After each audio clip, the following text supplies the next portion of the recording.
In LA chilling, linking up with my brother Kevin Gates, alhamdulillah. Made you want to change? Me going to jail, really, fighting my case for about 2 years. I was hearing your 𝗪𝗏𝗪𝗏𝗧𝗜𝗏𝗂𝗏, mashallah. Could strive to do better, always could do better. So How did it feel like just leading the salah? 100%, I was definitely honored. Leading the salah is a big thing.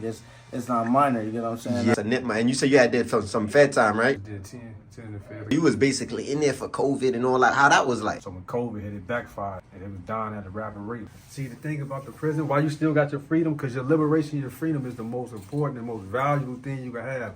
The money, the cars, ain't nothing more important than your freedom, because even when you got your freedom, you can't spend none of that. I don't care if you got 3 million on the streets, you got to have somebody on the streets take care of whatever you need to get taken care of. My bro right here, he killed the ripstick challenge. I don't know what they feeding him in OBlock, but I need some. The minute that we got coming out with the OBlock praying and all that. Mashallah, I love y'all. باب مفتوح للاجتهادات التقريب هذا حد العالم هذا طالب هذا راسخ والى اخره.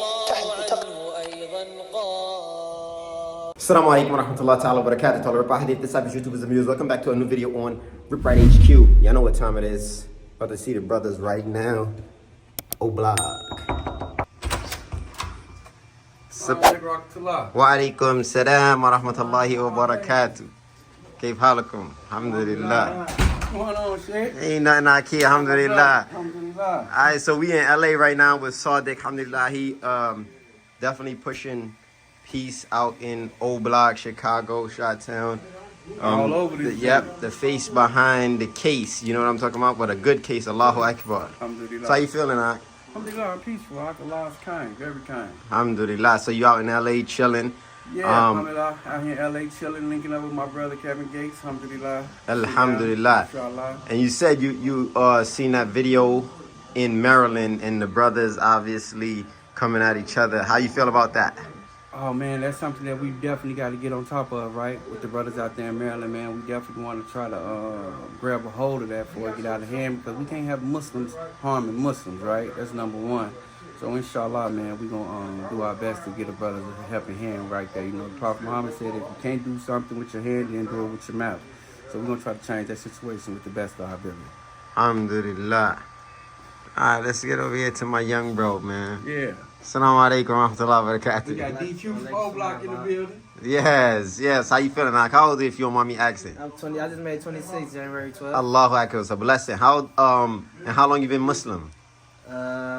Really half of my whole life, but I really just got into it deep a couple of years ago. Couple years, alhamdulillah. And what changed your perspective? What made you wanna change? Well, I can honestly say it opened my eyes up to the world for real. Yeah, To see what the world really what it's for. yeah. So most of that time, half your life, what you was in the streets, you was banging. Yeah. Yeah, just doing the 1-2. And anything like happened that drastically said, yo, you know what, these dudes got locked up, or Not me going to jail, really. Yeah. And how long you stayed in?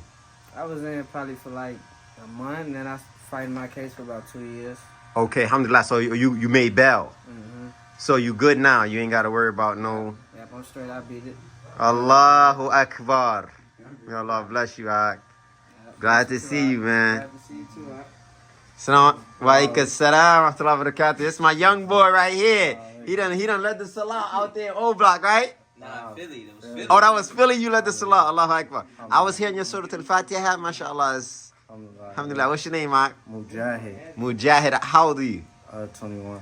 And how long you been Muslim? Alhamdulillah, I was born Muslim. Okay, Allahu Akbar. So your mother, father? Yeah, both of them. Okay, Allahu Akbar. So was you always practicing, or? I mean, for the most part, alhamdulillah, but we always could strive to do better, always could do better. So, but yeah, alhamdulillah, I've been practicing. Practicing, that's good, alhamdulillah. So how did it feel like just leading the salah, especially with the brothers and the older brothers? No, 100%. I was definitely honored. My big brother Sadiq gave me the opportunity to lead. I was definitely honored because I know leading the salah is a big thing. It's not minor. You get what I'm saying? Yeah. That's a lot of responsibility. So I was definitely honored to lead my brothers, my uncles, my peers, everybody in salah. Alhamdulillah. Alhamdulillah. And you currently still in OBlock, or? You're 100% in my brothers. I don't live in OBlock or nothing like that, but Yeah, because last time we pulled up, we seen you in there. It's Muslims in OBlock, so you know we try to strive to do good in our communities, etc. So alhamdulillah, I love my brothers in OBlock. 𝗪𝗥𝗣𝗪𝗏. Okay, look at my man. Awesome. We about to go in here with my... Yo, can we come in there? Because my man getting his cut. Can we cut? Is he looking ready? My Fed buddy. Is my Fed buddy looking ready? Allahu Akbar. Assalamu alaikum wa rahmatullahi wa barakatuh. Boy, that boy ready to get married. Look at that boy line up. Allahu Akbar. What's your name, Mike? 𝗪𝗏𝗪𝗏, capital P, you already know. 𝗪𝗏𝗪. Allahu Akbar. Son of Allah. How long you been Muslim, Mike? What we got going on in there? What's that? That's the blow dryer. Oh, my man got the blow dryer going off, huh? He put out a Fed trick trying to drive him close. Yeah. How long you been Muslim, Mike? You know, we've been Muslim our whole life. Man. Allahu Akbar. That's a nitma. And you said you had did some Fed time, right? Yeah, I just did 10 in the Fed. I came home. I got myself out on the compassion release. Allahu Akbar. Emotional, came home, compassion release. Yeah, so you was basically in there for COVID and all that. How that was like? Yeah, when COVID hit, I had got sentenced like 120 months. I was in Elkton at the time. I had worked myself down to a low. And at the time COVID hit, Elkton, Oakdale, and I want to say Danbury, Connecticut was the 3 worst prisons for COVID because it was overcrowded. They had 3 men to the cell instead of 2. They had added an extra little bunk to get the extra money. So when COVID hit, it backfired. And it was dying at a rapid rate. Like we lost a lot of good brothers down there. Officers were sick. You know, they turned the visiting room into a hospital. They had us sleeping outside on the basketball court in tents. I'll tell you. Yeah, so that's the part people don't realize what happens when you go to prison. Look, you in there and COVID hit. That probably was the worst time to be in. Worst time to be in there because you got laws coming out, right? So they telling the counselors and they telling you to put this in and you can get out because of COVID. But it ain't no counselors, no case managers. Yeah, they submit the paperwork because they don't want to come to work because of COVID. Everybody's scared to come to work. So it was one point in time we ain't had no kitchen workers, no counselors, no case managers. So you was just trying to figure it out. You know what I mean? And people getting sick and dying. Just getting sick, dying, left and right. The police, 40, 45 police outside at the hospital. They sent the National Guard down there, outside travel nurses to the jail to take over the jail. Yeah, it was vicious, bro. Yo. Out of being all the time I did, the bit I did, that right there was the toughest. Yeah, that was different. It felt like it was in a movie. And you from Chicago? Yeah, I'm from Chicago. And when you caught your Fed case, it was from Chicago? No, I caught my Fed case actually in Tennessee. Oh, in Tennessee. I went in Tennessee. So when I got arrested, you know, they gave me a 074 number. I had a Tennessee number. So they was bouncing me around the South, thinking I was from the South. And so I started cutting into the counts and the case manager trying to get closer to home. Allah. At the time when I went in, all that 500 miles, them having to keep you 500 miles within your family, that wasn't in effect yet. So, you know, they'll ship you anyway. Exactly. For the youngest watching this, just understand what he's saying and what you got to go through when you're in there. So did you ever get on a plane? Yeah, Tell them about that. Because on duct tape. Yo, bro. Duct tape was bad, motherfucker. Listen, I got sent to McCreary, to the USP. My first Oh, you can hit spot. him. You can hit him. Yeah, hit him. My first spot was the USP in McCreary, right? So they take us to Atlanta. I think we all getting on the buses. I'm waiting for the bus ride. I'm waiting for we finna get on the buses. So they load up, they shackle us up, and due to my background from the county from previous cases, I had the I know you hit to the box, the blue box. Oh yeah. So they boxing us up. Can't even open your zipper to take a leak. Yeah, you can't go to the bathroom. You can't eat the food they give you. So we start lining up. We get outside. You know, it's freezing. They got everybody in their paper suit. Man, they got the plane right there. They start the girls getting off the plane. The other dudes getting off, then they putting us on. So we get on the plane. I'm like, hold on, ain't no way. I feel like I'm in Con Air. Yeah, you know about that Con Air. The dude, the big talk nigga that was talking all that talk since we all been cuffed up. We get on there, he start talking about his stomach hurt, he ain't never flew before. Yo, CO, y'all get Yeah. You know, that's all crazy. I'm thinking he faking, I'm thinking he trolling, he playing. Man, we sat out, he get the throwing up. I'm like, he get the throwing up right there. So we cuffed together, you know what I mean? So they end up moving to the front, and they took off. That was the quietest I've ever been, that ride right there on the plane. I'm like, yo, if anything go wrong, I'm shackled up, I'm on the plane. Dead. I'm dead, I can't do nothing. That was the humbling experience I had. I like, oh, it's over, they got me. It was the most humbling, I can't do nothing. These people's in control of everything I do right now. I'm gonna let them get to you. One last thing for the youth, right? Because you did prison time. What kind of words of encouragement for somebody that's doing the wrong thing that's gonna end up in prison, not to go to prison?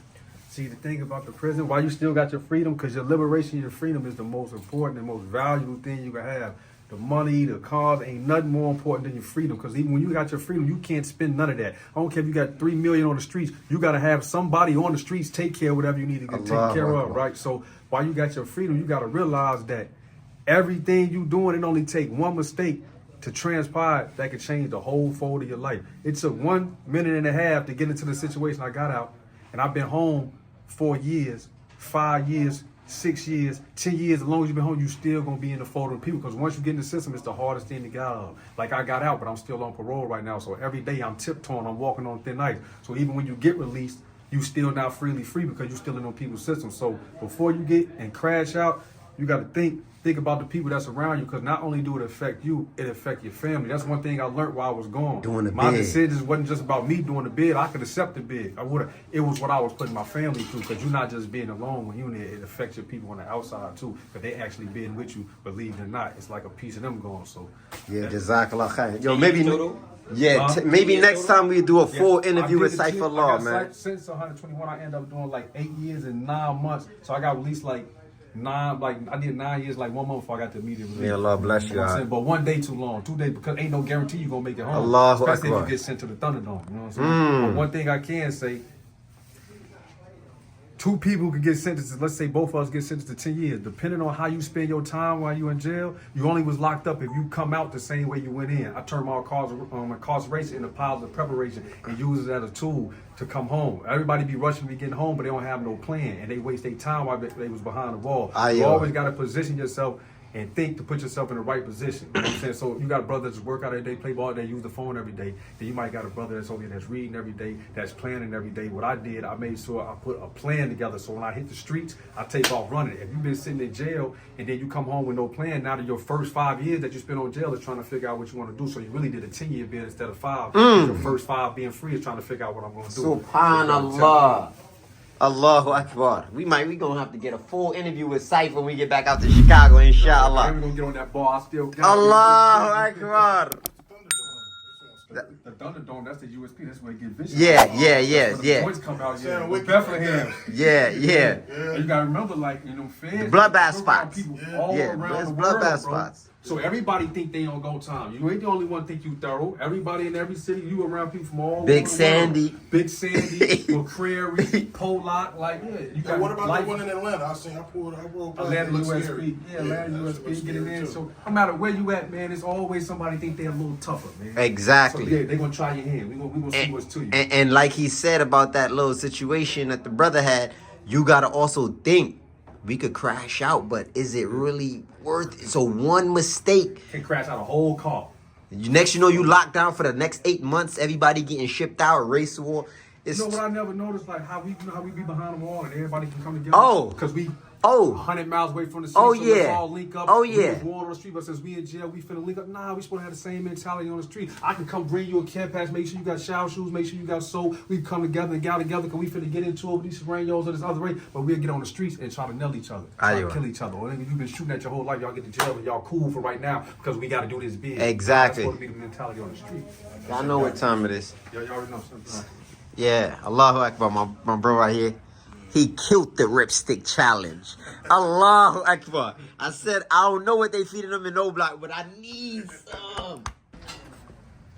Alright, Sadiq, what's next on the agenda, man, on this pushing piece? What we doing? Alhamdulillah, inshallah, man. The next thing on our list right now, right? I think we're gonna head back to Atlanta, sit down with some brothers in Atlanta. We're gonna go out to Maryland out there. I wanna go out there to Maryland with the brothers we're out gonna there. try to get out there in February, inshallah. Inshallah. Then we're gonna do something with you in Florida, you know. Got the documentary coming out, 𝗪cie𝗿𝗏𝗦 presents the new documentary that we got coming out with the OBlock praying and all that, all over the United States. Inshallah, that's what's coming up. Jazakallah khair. Inshallah, I love y'all.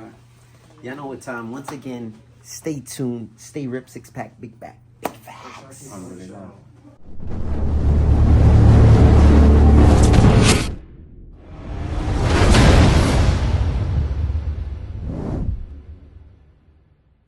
Indeed, in the body, literal translation, is a lump of flesh, a piece of meat. إِذَا صَلَحَتْ صَلَحَ الْجَسَدُ كُلُّهُ. And when that lump of flesh